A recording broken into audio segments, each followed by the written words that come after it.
¿Qué es lo que está sucediendo el día de hoy?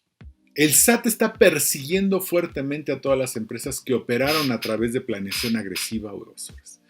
El SAT ha implementado todo un sistema, todo un programas, ¿verdad?, para perseguir fuertemente a todo este tipo de empresas. Aquí hay algunas noticias, ¿verdad?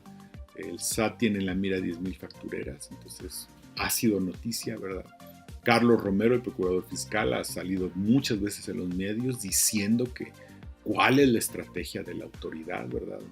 Que lo van a hacer prácticamente, van a usar la parte penal para obligar a la gente a pagar, ¿verdad?, sus adeudos, pero además ahora el SAT tiene, a través de la responsabilidad solidaria, la facultad de poder cobrar los impuestos que debe la empresa, cobrárselos a los socios. Entonces, desde este punto de vista, pues tenemos que ver qué es lo que tenemos que hacer. Primero, tenemos que entender que hay unos criterios internos que tiene el SAT, ¿verdad? Estos criterios internos, ¿verdad? El SAT desplegó una campaña en contra de todas las personas que se hubieran pagado por medio de asimilados al salario de más figuras agresivas y emitió algunos lineamientos internos, como le dijo los PROPREFAS, ¿verdad? El programa preliminar de fiscalización, es de estos lineamientos, ¿verdad? Dentro de estos lineamientos, se prevé que se cite mediante una carta de invitación al contribuyente para efectos de cuestionar las operaciones mencionadas. ¿Esto qué quiere decir? Que yo voy a citar, yo autoridad o la autoridad cita al contribuyente, ¿verdad?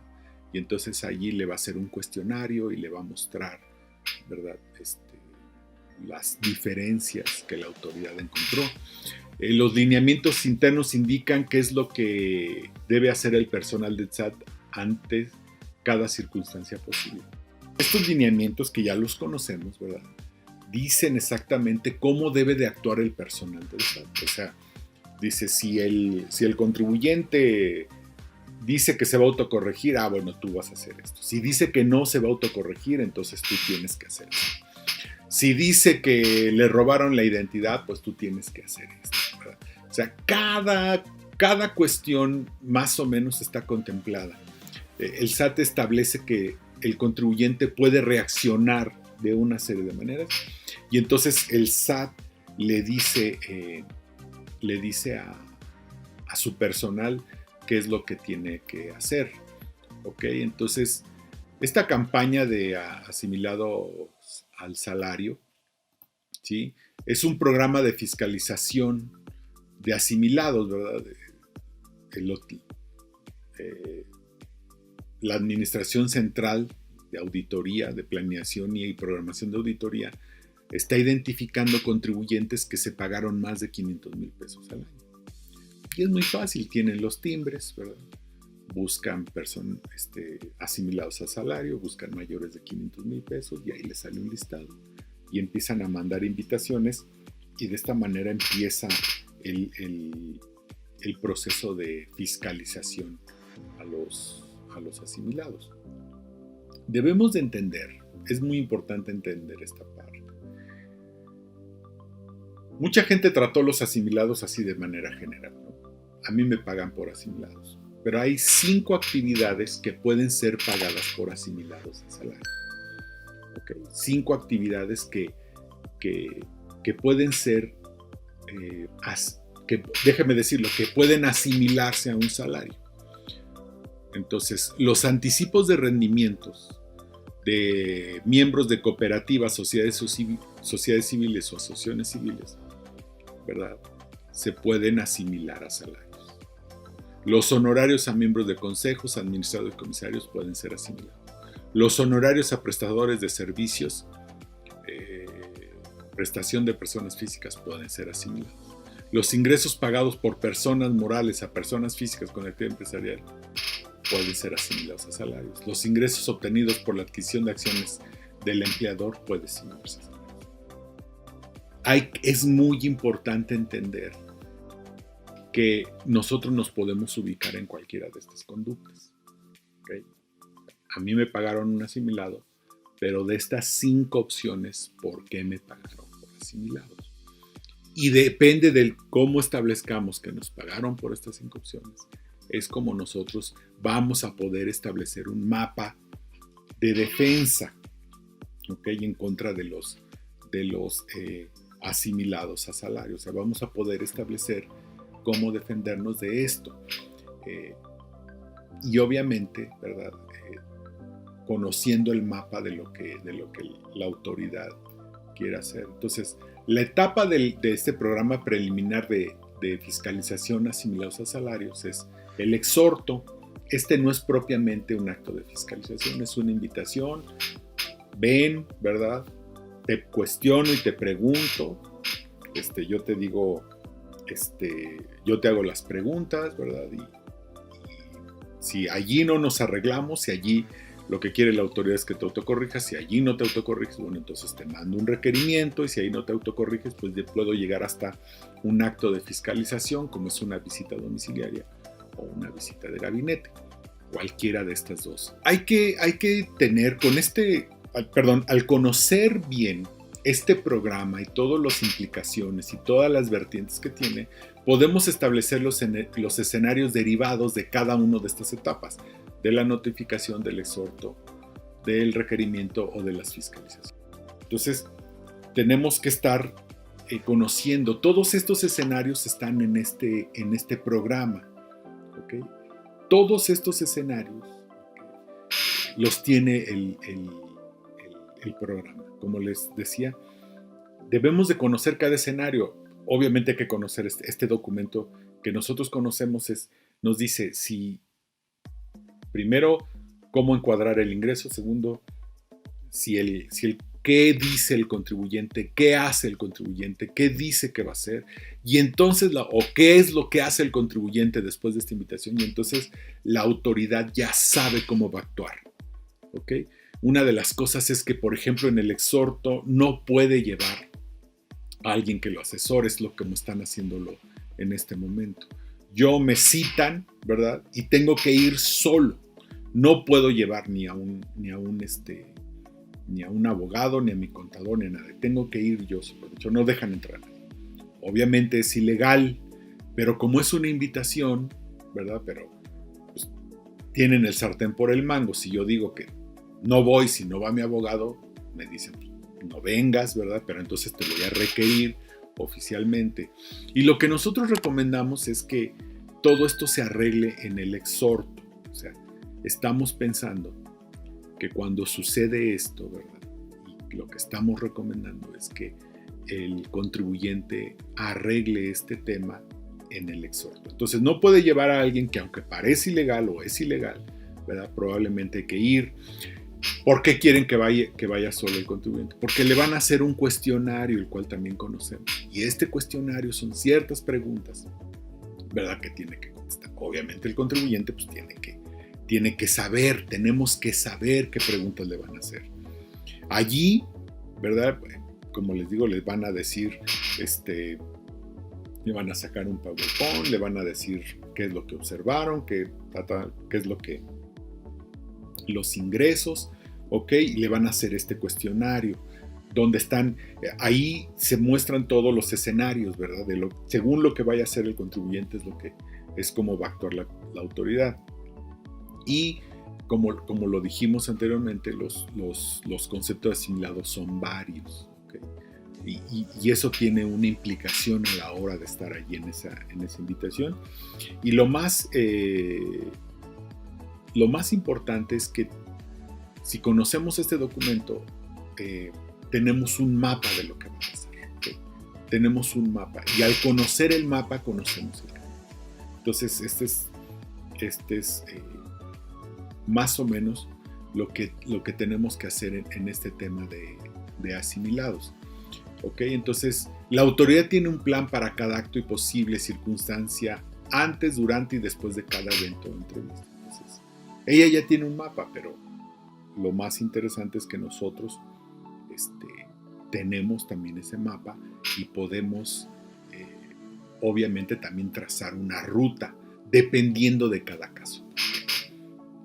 Dependiendo de cómo se pagó ese asimilado a esa persona, es como nosotros podemos trazar una ruta. Entonces, hay escenarios previos a la entrevista, escenarios durante la entrevista y escenarios posteriores a la entrevista que tiene. O sea, son los escenarios que tiene la autoridad en este caso, y es, como decimos, en esta primera cita, en este exhorto, tenemos que poder arreglar esto. Entonces, tenemos que conocer esta entrevista, porque entrevistan al contribuyente, y entonces plantear cada escenario dependiendo de qué pasó durante la entrevista. ¿Okay? Ahora bien, siempre que hay un tema de asimilados a salario, ese dinero no le llegó al empresario, porque sí. Quiere decir que previamente se pagó una factura, o la empresa, ¿verdad?, de donde él es socio, pagó ciertas facturas, compró ciertas facturas, y entonces vamos al tema de responsabilidad solidaria para los socios. ¿Okay? La responsabilidad solidaria siempre... ¿Qué es la responsabilidad solidaria? Antiguamente, la responsabilidad solidaria quiere decir que en qué circunstancias, nos dice el artículo 26, el contribuyente tiene a alguien que cuando él no puede termina de pagar ese alguien. En el caso de socios o accionistas, antiguamente, ¿verdad? Había cuatro escenarios para la responsabilidad solidaria.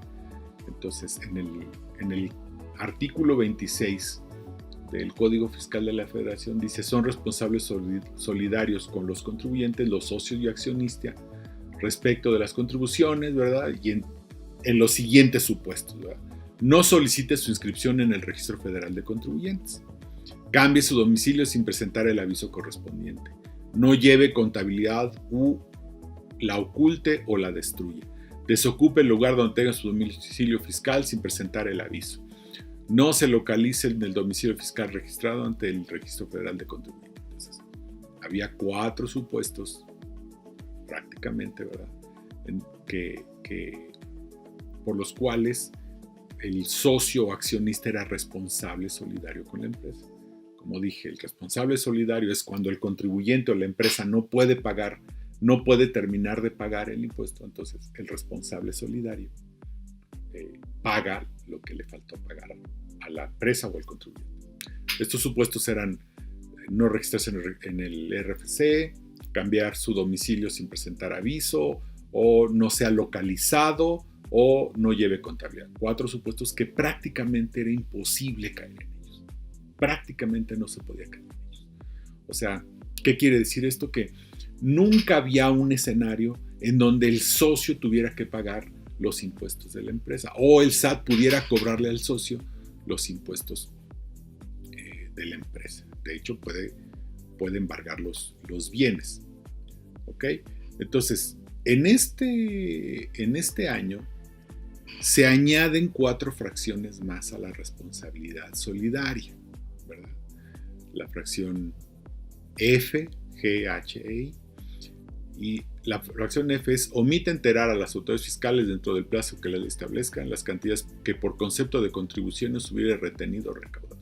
Si yo retuve contribuciones o recaudé contribuciones como el IVA, o sea, si no pago el IVA que yo recaudé, o hago algo para no pagarlo, o retengo por sueldos y salarios, por honorarios, por todo este tipo de cosas, y no lo entero, soy responsable solidario. Pero hay dos casos, que es cuando el inciso G, ¿verdad?, es cuando a mí como el contribuyente me suben al 69B. Recordemos que el 69B es este procedimiento en donde una empresa se asume, ¿verdad?, que hace operaciones inexistentes, y entonces la listan, ¿verdad?, en un listado que se publica en el Diario Oficial, Y entonces si a mí como empresa me listan en el 69B, pues entonces ya quedó como definitivo, entonces los socios de esa empresa son responsables solidarios.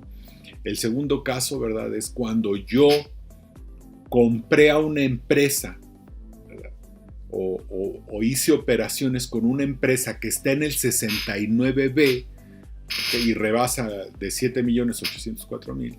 Hago operaciones con una empresa y queda como definitiva y rebasó este monto, entonces yo soy responsable solidario por esa empresa, ¿verdad? Y hay un último párrafo que es un tema de pérdidas. ¿Cuál es el asunto con esto? Que subirnos o iniciarnos un procedimiento del 69B a nosotros o a un proveedor nuestro, o si operamos con empresas que realmente hacen operaciones inextensas, se compró una factura, estas cosas de asimilados, pues es muy fácil subir esa empresa al 69B, porque todo lo que se requiere es una presunción, es una simple presunción. Entonces, con mucha facilidad, ¿verdad?, a mí me llegan, me auditan, me determinan un crédito, ¿ok? La empresa no alcanza a pagar, saben que yo tengo el patrimonio, ¿verdad? Pues, suben mi empresa al 69B, o ven entre mis proveedores alguna empresa que la verdad le compré facturas, o simplemente alguna que les gustó, pues lo suben al 69B, queda como definitivo, y entonces sí, la autoridad tiene la facultad, ¿verdad?, de meterle la mano y de cobrarse con mi patrimonio los impuestos de la empresa. Entonces, en estos casos, mi patrimonio está en riesgo. Yo como socio de una empresa que compró facturas, ¿ok?, está en riesgo. Y muchas empresas están así. Entonces, hay otro tema de responsabilidad solidaria, es calcularla. Antiguamente decía que yo era responsable solidario hasta el monto de mi aportación. ¿Qué quiere decir esto? Que si yo había aportado 100,000 pesos a la empresa, yo solo era responsable solidario hasta por los 100,000 pesos. No podían cobrarme más de esos 100,000 pesos que yo había aportado. La responsabilidad solidaria ahora se calcula, ¿verdad?, sobre mi participación. ¿Esto qué quiere decir? Que si yo soy accionista de esta empresa en un 50%, yo también soy responsable solidario por el 50% del crédito fiscal. No por mi aportación, sino por el 50% del crédito fiscal. Si soy socio en un 30%, pues entonces yo soy responsable solidario por el 30% del crédito fiscal que el SAT le determinó a la empresa. Otro asunto es el periodo de la responsabilidad solidaria. La responsabilidad solidaria, ¿verdad?, dice este párrafo, o sea, durante qué periodo soy responsable solidario. La responsabilidad a que se refiere esta fracción únicamente será aplicable a los socios o accionistas que tengan o hayan tenido el control efectivo de la sociedad respecto de las contribuciones que se hubieran causado en relación con las actividades realizadas por la sociedad cuando tenía tal calidad. O sea, si yo tengo el control efectivo, ¿verdad?, o sea, durante el periodo en que yo tuve el control efectivo de la sociedad. Y nos dice allí adelante, ¿verdad?, ¿qué es el control efectivo de la sociedad? Dice, se entenderá por control efectivo la capacidad de una persona o grupo de personas de llevar a cabo cualquiera de los actos siguientes. 1. Imponer decisiones en las asambleas generales de accionistas, de socios u órganos equivalentes, o nombrar o destituir a la mayoría de los consejeros, administradores o sus equivalentes de una persona moral. O sea, si soy el único Dios verdadero de la sociedad, yo soy responsable solidario. Mantener la titularidad de derechos que permitan ejercer el voto respecto de más del 50% del capital social de una persona moral. O sea, si tengo derechos de voto y mi voto es el definitivo, o sea, mi voto es el mayoritario, pues prácticamente controlo la sociedad. Dirigir la administración, la estrategia o las principales políticas de una persona moral, sea a través de la propiedad de valores por contrato o por cualquier otra. Entonces, es muy claro que es muy fácil, ¿verdad?, que si yo soy el accionista principal de la sociedad, si además estoy como tengo la mayoría de las acciones con voz y voto, ¿verdad? Además llego yo y tomo decisiones y quedan claras las decisiones, pues seguramente yo estoy dentro de este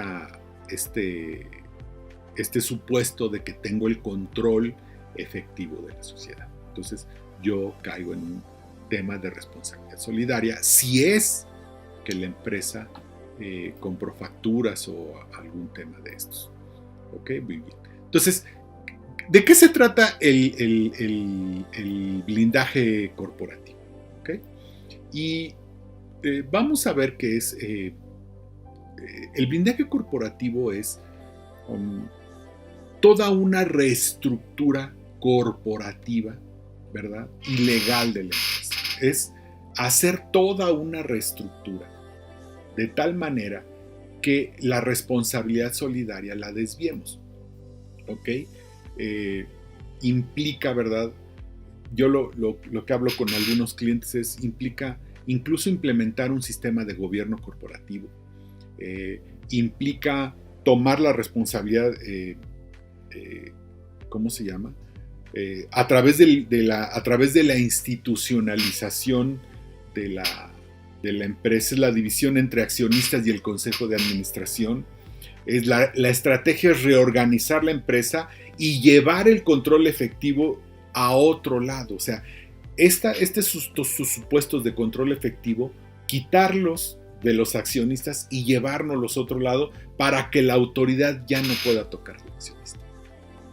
Entonces, pero es a través de la institucionalización, ¿verdad? No necesariamente así como tal la institucionalización, pero sí la reorganización corporativa, dividir a los accionistas y al consejo de administración, y es reorganizar la empresa, ¿okay? Para que el control efectivo salga de allí y no lo podamos llevar, ¿verdad? Es reestructurar la empresa con ciertas características, es hacer un holding, ¿verdad?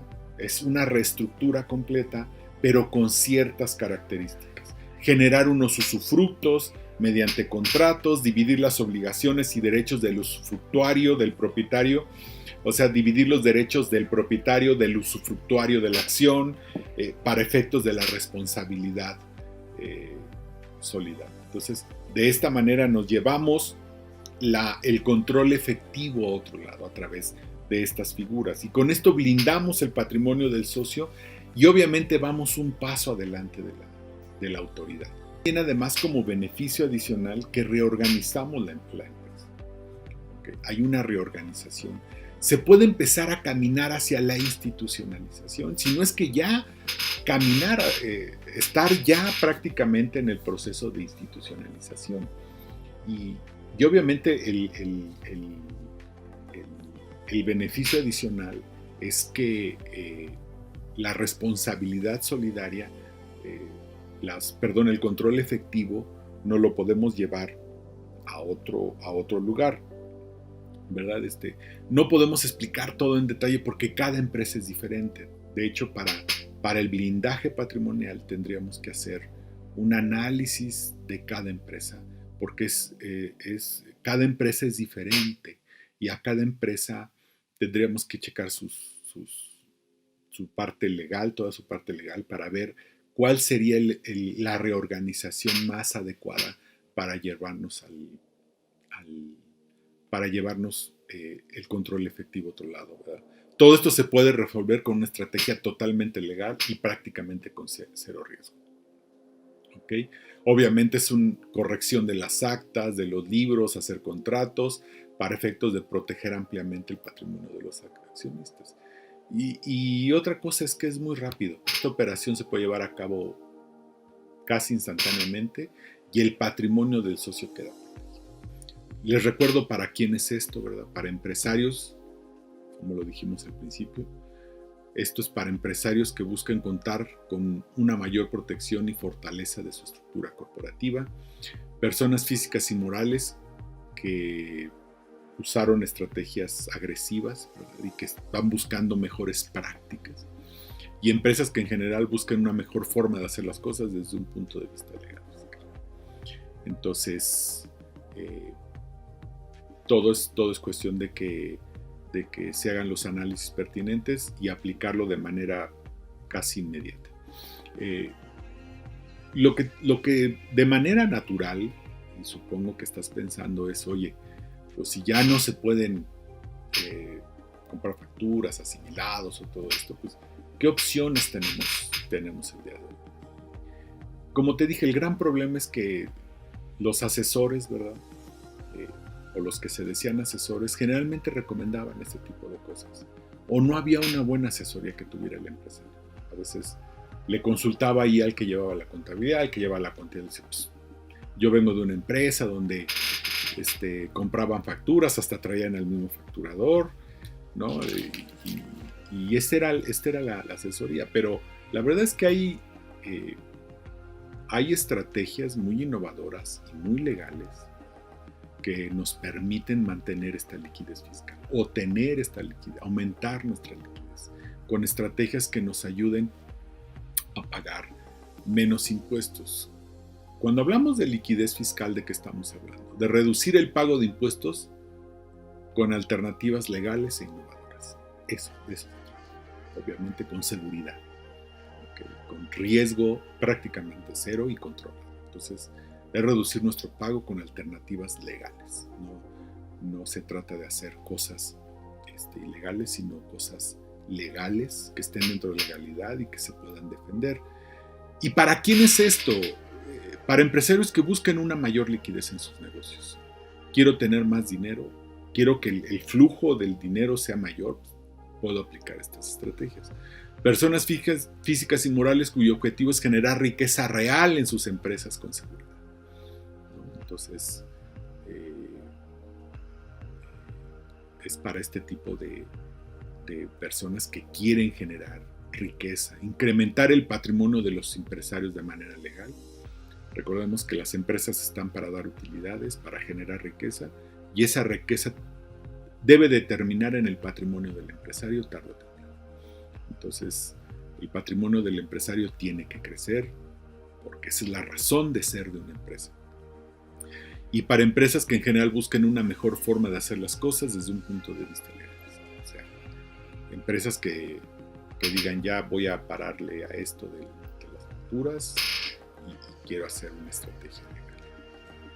La liquidez fiscal busca en general 4 objetivos. Tiene 4 objetivos muy claros. No pagar un impuesto, o sea, armar una estrategia, una alternativa, ¿verdad?, innovadora y legal, de tal manera que yo no pago un impuesto por una estrategia, por una alternativa que tengo.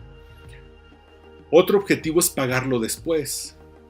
Obviamente no pagarlo hoy, sino diferir los ingresos o adelantar las deducciones de tal manera que no pago un impuesto hoy, ¿verdad?, pero lo voy a pagar mañana. Entonces es mejor pagarlo mañana, ¿verdad?, que pagarlo hoy, sin recargos y sin actualización, sino que, como digo, difiero el impuesto o adelanto las deducciones. El otro es pagar barato. ¿Sí? Puede ser que yo hoy me financie con algo de ese impuesto, ¿verdad? Ese impuesto que yo difiero, me financio con él de tal manera que lo puedo pagar después, pero ya me produjo dinero. Eso es pagar barato. Y en personas físicas, pues el objetivo es, como dijo Napoleón, divide y vencerás, es dividir los ingresos de tal manera que bajemos en las tasas. Lo que nosotros hemos observado, que hay ciertos obstáculos, ¿verdad?, para implementar este tipo de estrategias, y que es la parte donde me gustaría que analizaras y reflexionaras un poco en este sentido. Un obstáculo es que las alternativas agresivas eran muy fáciles. O sea, yo me he encontrado con empresarios que compraron facturas que no tienen ni contratos, nada. O sea, como les dije de aquel empresario amigo mío, ¿verdad?, hablaban por teléfono, pedían la factura, mandaban el cheque y 2 o 3 días después tenían el dinero de vuelta. Entonces, pues, era muy sencillo. De veras era muy simple esta parte. Entonces, cuando ahora tú les dices, sí, no, es que ahora hay que hacer contratos y actas de asamblea, o pues hay que generar una serie de documentos y hay que a veces abrir otras estructuras, pues, les parece que es demasiado complicado, ¿no? Entonces a veces esto es un obstáculo. Dos, los costos. Una vez yo llegué con un empresario, ¿verdad? Le dije, pues te cobro el 20% del ahorro. Y me dijo, oye, pero es que una competencia tuya, me dijo, me cobra el 3%. Y ya con todo y el IVA y todo. Y le dije, para empezar no es mi competencia, porque estamos haciendo dos cosas completamente diferentes. Y la segunda, pues yo no puedo pagar esos costos. Lo que yo hago es legal. Y simplemente no podemos llegar a esos costos. O sea, los costos obviamente no son. Y ahorita vamos a ver por qué. La percepción de riesgo. Okay, entonces, muchos empresarios no se han dado cuenta, ¿verdad?, que ya cambió esto. Todavía hablo con empresarios. Algunos siguen comprando facturas, ¿verdad?, que siguen y creen que esto es como el año pasado, y no. O sea, la percepción del riesgo no ha llegado. No sé si tienen que ver que la gente está teniendo problemas, ver a su alrededor los problemas que se van a generar para saber que sí realmente hay riesgos ya. Y la percepción de complejidad, como les decía yo en el primer inciso. Y tenemos que hacer un cambio de mentalidad en este sentido. Sí, hagamos un cambio de mentalidad porque ya va en riesgo. Hoy, temas del fisco, temas del SAT, ya está en riesgo, como les dije hace rato, mi libertad y mi patrimonio. Entonces, esto no quiere decir que debamos de vivir con miedo, esto no quiere decir que no podemos hacer negocios, podemos tener alternativas para reducir nuestra carga fiscal, podemos tener muchas cosas muy positivas, ¿ok? Pero simplemente no debemos o no podemos ya estar haciendo lo mismo que se hacía en otros años. Eso es un cambio de mentalidad, ¿no? Lo primero es que hay una nueva realidad. Es una nueva realidad. O sea, hoy vivimos en una realidad distinta a 2019. Y una realidad donde, como les digo, está en riesgo tanto el patrimonio como la libertad, ¿verdad? Dejar esquemas ilegales. El costo-beneficio ha cambiado. Antiguamente el riesgo sí era bajo. Hace 10 años era muy bajo el riesgo. Hace 20 años ni siquiera les quiero platicar, o sea, no había riesgo. En cambio, hoy, ¿verdad? Hoy, el costo-beneficio ya cambió. Yo creo que hoy el costo es mucho más alto que el beneficio. Otro cambio de mentalidad que debemos de tener es que el IVA no es parte de nuestro. Cuando me decía este empresario, es que me cobra el 3% y con todo y el IVA, o sea, le sumas el monto más el IVA y sobre todo eso me cobra el 3% o el 4%, no me acuerdo. No, pues no había manera, ¿verdad? Y entonces algo que debe de cambiar en tu mente es que el IVA ya no es parte de tu. El IVA no es parte. Y la única alternativa para reducir el IVA es ilegal, es comprar facturas y es el riesgo. No hay alternativa legal para reducirlo. Una vez un empresario me llamó y me dijo, oye, tengo un problema. Estoy pagando mucho impuesto y necesito que me ayudes con una alternativa para no pagar tanto. Cuando voy, traía pérdidas de ejercicio anteriores. El impuesto estaba pagando era el IVA. Alternativa legal no hay. La única alternativa que hay, tú sabes cuál es, ¿verdad? Toma tu decisión, mide tus riesgos, porque no hay otra alternativa. Entonces, si pagando el IVA, la liquidez de tu negocio se tropieza, entonces ve el siguiente punto. Hay que buscar nuevo modelo de negocio. Es lo que muchos de mis clientes me han dicho, oye, es que si pago el IVA, pues se me cae el tinglado. Pues bueno, es que no ganabas, no estabas ganando. Probablemente tienes que revisar tu modelo de negocios, ¿verdad? O cambiar de negocio. Eso es cierto. Y por último, en cambio de mentalidades, hoy necesitamos mayores controles administrativos. Porque el tema de la materialidad se ha vuelto un tema muy relevante. Entonces, muchos controles a la hora de que contratamos prestadores de servicio, compramos productos, el pedido, la cotización, la negociación de la cotización, la entrega del servicio, que me lo entregue oficialmente, todo ese tipo de cosas hay que controlarlas porque eventualmente nos van a ayudar para comprobar la materialidad de la prestación de un servicio o de la compra de algún producto. Muy bien, vamos a las alternativas de liquidez fiscal. Hay varias, ¿verdad? Pero voy a hablar de unas cuantas que puedo hablar ahorita, ¿verdad? Hay una alternativa de intangibles con patentes y marcas, ¿okay? Entonces es llevarnos los intangibles, llevárnoslos a los otros. O sea, registro la marca a mi nombre y entonces la doy en uso a mi empresa y los ingresos me los llevo al capítulo 9, ¿verdad? Artículo 141, a partir del 141. Y entonces si yo registro la marca en copropiedad con varias personas, por ejemplo, entre yo, mi esposa y mi hija, entonces puedo dividir los ingresos de tal manera que bajo la tasa. Y entonces puedo cobrar, ¿verdad? Mi empresa puede deducir esa marca y se puede dividir el ingreso entre 3 personas o 4, ¿verdad? Y entonces obviamente puedo deducir en la empresa, pero puede llegarme un dinero de manera con una carga fiscal mucho menor. O la puedo afectar a mi actividad empresarial, ¿verdad? Y entonces, no la afecto a mí, dije algo que está equivocado.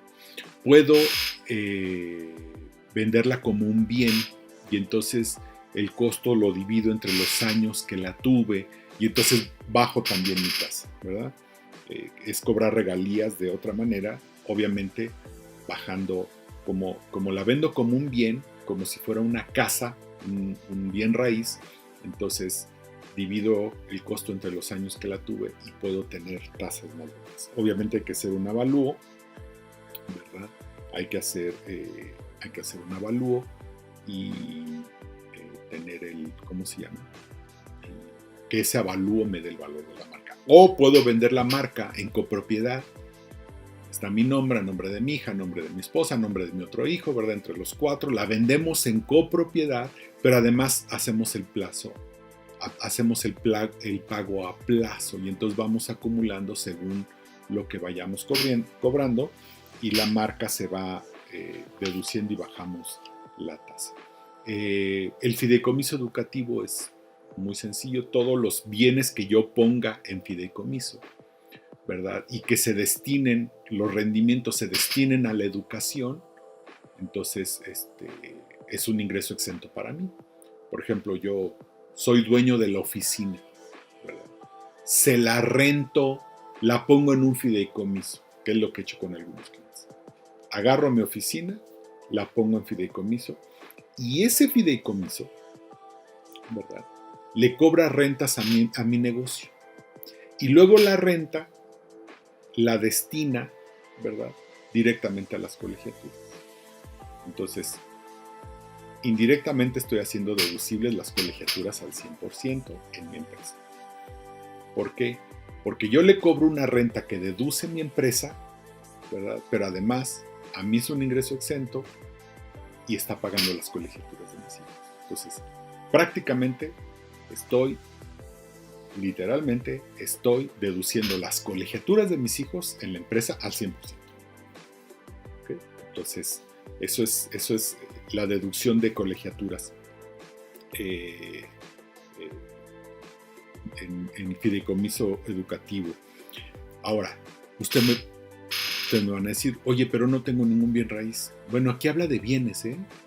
También puedo usar la marca. Entonces, en lugar de poner mi casa o la oficina que tengo en fideicomiso, la marca la pongo en fideicomiso y cobra regalías a mi empresa y con esos productos pago las colegiaturas. Pues también se puede hacer con las marcas o con los intangibles. Entonces, ahí está esa estrategia. Cooperativas. Las cooperativas, olvídense para remunerar, eso ya se acabó. O sea, que pagan del fondo de previsión social, que pagan alimentos y no sé qué tantas cosas. No, se acabó. El beneficio que tienen las cooperativas tiene esencialmente dos, ¿verdad? Deducen compras, ¿ok? Y difieren el impuesto 2 años. O sea, yo como cooperativa hoy determino un impuesto y lo puedo diferir por lo menos, digo, cuando mucho, 2 años. O sea, puedo alcanzar hasta 2 años para diferir el impuesto. Entonces, pensemos en una comercializadora, ¿verdad? Yo soy una comercializadora que tengo inventarios, ¿verdad? Que tengo costo de ventas. Entonces, en lugar, constituyo una cooperativa que me preste servicios de suministros, ¿verdad? Y entonces, ella los inventarios no le afecta y a mí me suministra conforme vendo. Entonces, tampoco tengo inventarios. Prácticamente, ¿verdad? Prácticamente estaría deduciendo compras a través de las cooperativas. Además, debemos de entender que este gobierno, que tiene tendencias de izquierda, ¿verdad?, le va a dar un impulso muy fuerte a las cooperativas. Entonces, vamos a ver muchas reformas en los próximos años acerca de las cooperativas, con beneficios fiscales y con beneficios de negocio y de algunos estilos. El estímulo a pequeñas empresas y microindustrias. Estamos hablando de las SAS, ¿verdad? De las SAS o de las SDRLs de microindustria. Hay un decreto de microindustria, ¿verdad? La SAS es un tipo de sociedad que podemos constituir a través de la Secretaría de Economía. Sociedad Anónima Simplificada se llama, por eso es SAS, ¿verdad? Pero ¿qué beneficios tiene esta empresa? Porque a veces la gente va a empezar un negocio pequeño, ¿verdad? O que apenas va a empezar, y luego ábrete una SA, con todas las implicaciones que tiene la SA. Entonces,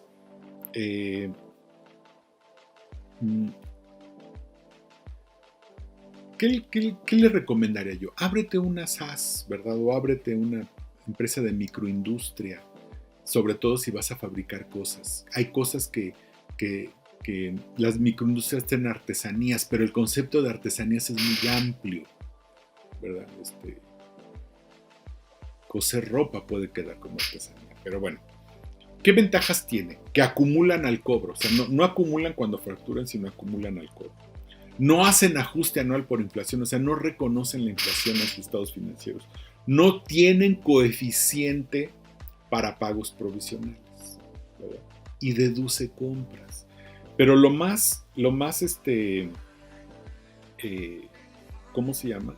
Lo más interesante es que acumulan al cobro, o sea, no acumulan conforme, ¿cómo se llama? No acumulan conforme facturan y deducen las compras, o sea, estarían en un sistema de deducción de compras. Claro, sus ingresos, ¿verdad? De las SAS es hasta 5.500.000 y de las microindustrias son 2 millones. Pero una vez que se alcance ese ingreso, pues ya la transformamos en una LC, ¿verdad? Entonces, aquí hay una manera de usar este tipo de empresas, ¿verdad? Para proyectos. Para alguien que está empezando, alguien va a poner una cafetería, va a poner un restaurante. Si alguien va a poner un restaurante, yo le diría, constitúyete una cooperativa sin pensarlo. O una SAS, si ahorita vas empezando. Si vas a constituir algo pequeño, pues constitúyete como sea. Ya después vas creciendo y vas transformando la sociedad conforme lo vayas necesitando. Dividendos. Dividendos a partir de 2014 causan un 10% de retención y prácticamente se murieron porque si yo rebaso en un año más de 1.400.000, que son algo así como 120.000 mensuales, ¿verdad? La sobretasa del diferencial entre las tasas de persona física y persona moral, pues me empieza a quedar impuesto. Vamos a pensar en una empresa pagadora que paga impuestos, ¿no? y que quiere pagarles a sus ejecutivos o pagarles de alguna manera. Entonces yo les doy unas acciones de socio industrial, con voz, sin voto, a estos ejecutivos, y les pago un dividendo. Ese dividendo me va a causar el 42.86%, porque lo piramido y le saco el pero en términos sencillos me va a causar un 42.86%. O sea, si yo le doy 100,000 pesos a ese ejecutivo, ¿verdad? Me va a costar 42,860 pesos. Y le tengo que retener 10,000 pesos. Pero ¿qué pasa? Que esos 42,860 pesos que yo le tengo que pagar, okay, los puedo acreditar contra el impuesto de la empresa. Entonces, si yo soy una empresa que paga impuestos, pues adelanto mis impuestos del año pagándoles a mis ejecutivos. Entonces, lo que yo les pago a mis ejecutivos y el impuesto que yo les retengo, simplemente lo estoy pagando. Yo sé que lo puedo acreditar, ¿verdad?, contra el impuesto que me va a quedar a pagar allá ¿cómo se llama?, cuando llegue la declaración anual, pero en este momento prácticamente lo único que le retengo es el 10%. Cuando hablamos de montos de 100, 110, 120 mil pesos, pues ese 10% se vuelve bastante cómodo para un ejecutivo. ¿Ok?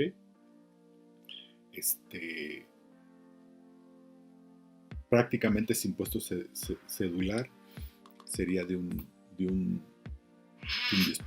La empresa integradora. Para explicar rápido, la empresa integradora es una empresa que la poseen otras empresas. Es como un holding al revés. Varias empresas son socias de una empresa que se llama empresa integradora. Hay que presentar una solicitud en la Secretaría de Economía. Tiene algunas ventajas fiscales, muy pocas. Lo que pasa es que una de las ventajas que tiene la empresa integradora es que puede facturar por cuenta de sus integrantes. Entonces, yo tengo 2 integrantes, ¿verdad? Yo facturo, ellos venden llantas y rines. Uno vende llantas, otro vende rines. Entonces yo facturo las llantas con el rin, yo, integradora, la facturo por cuenta de ellos y cobro una comisión. ¿Okay? Y a ellos nada más les entrego un papel en blanco diciéndoles que facturé por ello. Y yo solo acumulo mi comisión y facturo por cuenta de ellos. Y a mí me pagan los clientes. Ahora, ¿cuál es la ventaja? Que yo tengo un mandato de esos clientes y ellos, obviamente el mandato me pide que yo haga cuenta con ellos, pero ellos deben de acumular hasta que hagamos cuentas. Entonces yo puedo decirle, pues hacemos cuentas dentro de un año. Y entonces yo bateo o yo difiero ingresos de hoy hasta dentro de un año. La pregunta lógica que viene es, si tú tienes mi dinero, ¿cómo voy a operar yo? Bueno, yo tengo tu dinero, pero mediante un mecanismo yo puedo prestarte ese dinero hasta que hagamos cuentas. Entonces, tú me dices, oye, no hagamos cuentas, pero préstame el dinero. Entonces, de esta manera, yo puedo diferir el ingreso, ¿verdad? Puedo diferir el ingreso hasta el otro año y entonces es una manera de diferir el ingreso, de estar difiriendo ingresos y de estarlos acumulando, de controlar cuándo los quiero acumular y cuándo no. Porque a veces es el problema, ¿verdad? Entonces, puedo tenerlos sin acumularlos y entonces puedo ir jugando con esta parte. Reembolsos de capital. Miren, déjense de los asimilados, las PPPs, déjense de todo eso para pagar a los accionistas. Una manera muy eficaz de pagar a los accionistas es a través de reembolsos de capital, a través de capitales, ¿verdad? Es un mecanismo en el cual a través de una reducción de capital se le paga al accionista. Es todo un mecanismo, ¿verdad?, que hay que implementar para pagarle al accionista. Y hay que hacer unas comparaciones, hay que comparar el reembolso con la cuenta de capital de aportación, el reembolso la cuenta de capital de aportación con el capital contable. O sea, hay que hacer allí unas comparaciones, ¿okay? Y de esa manera poder reembolsar. La gran ventaja es que los reembolsos de capital son ingresos no objetos, no causan impuestos. Y es natural que yo haya metido dinero y luego me lo quiera llevar como socio accionista, y es un ingreso completamente. La otra es, si yo tengo una propiedad que rento, ¿verdad? En lugar de acumular yo el ingreso, lo hago a través de un fideicomiso y entonces lo acumulo entre varios. Insisto, tengo un bien en arrendamiento, que doy en arrendamiento, ¿verdad? Entonces yo lo pongo en fideicomiso y divido el ingreso entre 4 personas, y entonces ese ingreso se divide entre 4 y obviamente baja de tasa, ¿verdad? Rentas fideicomiso. Y otros más, ¿verdad? Incluso hay algunos que no se requiere, hay algunos mecanismos, ¿verdad? Que no se requiere flujo de efectivo, y tenemos por lo menos 16 alternativas que hemos diseñado, muy innovadoras en el despacho, que hemos diseñado, algunas muy innovadoras, ¿verdad? Para reducir la carga fiscal de las empresas, para reducir la carga, modular tu carga fiscal, diferir, reducirla, que te financies, todo ese tipo de cosas para que tengas una mayor liquidez, ¿verdad? De esta forma estamos trabajando con muchas empresas, aportándoles valor y garantizando su permanencia en el tiempo, garantizándoles su seguridad y su continuidad, con estas estrategias que no los ponen en riesgo, ¿verdad? La implementación de una alternativa de liquidez fiscal es sencilla, rápida, y puedes ver los beneficios en muy poco tiempo. No por eso quiere decir que está hecha endeble, ¿no? Sino simplemente a veces lo platico y parece que es algo muy complejo, y no es tan complejo. La verdad es que no es tan complejo. Okay, ya se tiene muy estudiado todo, y entonces su implementación tiene toda la documentación necesaria para hacerla, y la hacemos de relativamente rápida. Pues muchas gracias. No dejes de agendar tu llamada online con nosotros, tu reunión estratégica con nosotros, y espero que nos veamos pronto en esta reunión estratégica.